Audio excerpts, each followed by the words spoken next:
An alternative. Theory of Unions, May 2007. People who worry about the increasing gap between rich and poor generally look back on the mid-20th century as a golden age. In those days, we had a large number of high-paying union manufacturing jobs that boosted the median income. I wouldn't quite call the high-paying union job a myth, but I think people who dwell on it are reading too much into it. Oddly enough, it was working with startups that made me realize where the high-paying union job came from. In a rapidly growing market, you don't worry too much about efficiency. It's more important to grow fast. If there's some mundane problem getting in your way, and there's a simple solution that's somewhat expensive, just take it and get on with more important things. eBay didn't win by paying less for servers than their competitors. Difficult though it may be to imagine now, manufacturing was a growth industry in the mid-20th century. This was an era when small firms making everything from cars to candy were getting consolidated into a new kind of corporation with national reach and huge economies of scale. You had to grow fast or die. Workers were for these companies what servers are for an internet startup. A reliable supply was more important than low cost.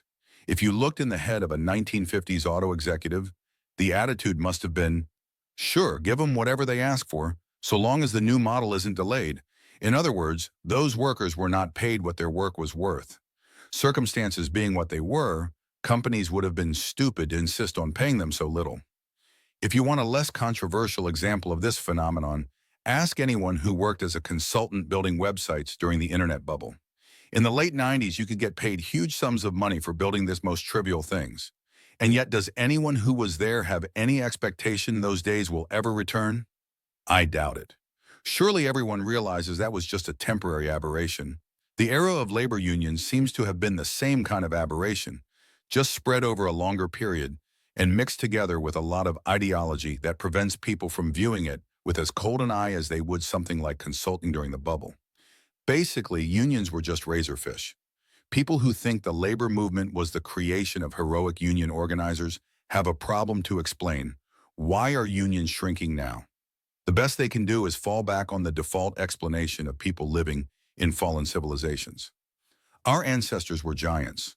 The workers of the early 20th century must have had a moral courage that's lacking today.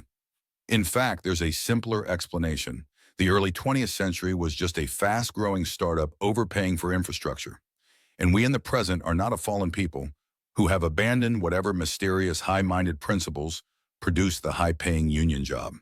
We simply live in a time when the fast-growing companies overspend on different things.